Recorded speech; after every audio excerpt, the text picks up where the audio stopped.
අයිබෝවන් අදත් ආදරෙන් සාදරයෙන් පිළිගන්නවා අපේ ප්‍රෝමන්ස් ස්ටඩියෝ YouTube චනල් එකට.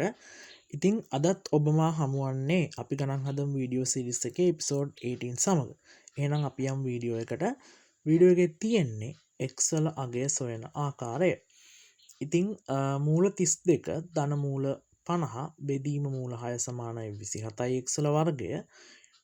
එතකොට අපි බලමු මේක කොහොමද එක්සලාගේ වන්න මේක ටිකක් කරණි පැත්තර බර සංකීරණ ගැටලුව. එතකොට අපිට එක්සලාගේ වන්න ගන්න පුළුවන් පළවෙනි පියවර තමයි මූල 32 අපිට ලියා ගන්න පුළුවන් 16 වැඩි කිරීම 2යි එයාගේ වර්ගමූල කියලා ධන 25 වැඩි කිරීම 2යි එයාගේ වර්ගමූල.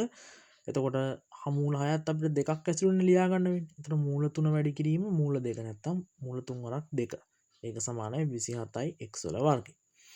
ඉතින් මූල 16 කියලා කියන්නේ 4යි කියලා ඔබ දන්නවා 4යි මූල 2යි මූල 25 කියන්නේ 5යි කියලා ඔබ දන්නවා 5යි මූල 2යි ඒ දෙක එකතු කරනවා. එතකොට බෙදීම මූල 3 වැඩි කිරීම මූල 2 ඒක අපිට වෙන වෙනම ලියා ගන්න පුළුවන් 27යි x වල වර්ගය. ඉතින් ඕක එකතු වුනහම 9යි මූල 2 තමයි එන්නේ. බෙදීම මූල 3 වැඩි කිරීම මූල 2 සමානයි 27යි x වල වර්ගය. ඉතින් එතකොට මූල 2ට මූල 2 කැන්සල් වෙනවා. 9 බෙදීම මූල 3 කියලා කියන්නේ මේක හරය පරිමය කිරීම කියන ක්‍රියාවලිය සිදු කරන්න ඕනේ. එහෙම කරපුවාම 9යි මූල 3 බෙදීම 3 කියලා එනවා. 9යි මූල 3 බෙදීම 3 කියලා එනවා. ඉතින් එතකොට ඒක තවත් සුළු කරපුවාම 3යි මූල 3 කියලා ගන්න පුළුවන්. හරය පරිමය කිරීම කියලා කියන්නේ 9 බෙදීම මූල 3යි. උඩයි යටයි දෙපැත්තම මූල 3ෙන් ගුණ කරනවා. උඩ යටයි දෙපැත්ත මූල 3ෙන් ගුණ කරනවා. එතකොට 9යි මූල 3 බෙදීම 3යි. right. ඉතින් එතකොට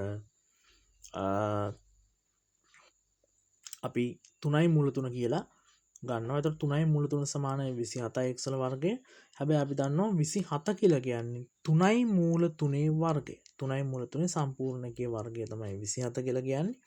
ඉතින් ඔය විදිහට ගන්න පුළුවන්. එතකොට x වර්ගය වැඩි කිරීම 2 කියලා කියන්නේ 1යි. පාද සමාන නිසා දර්ශක සමානයි.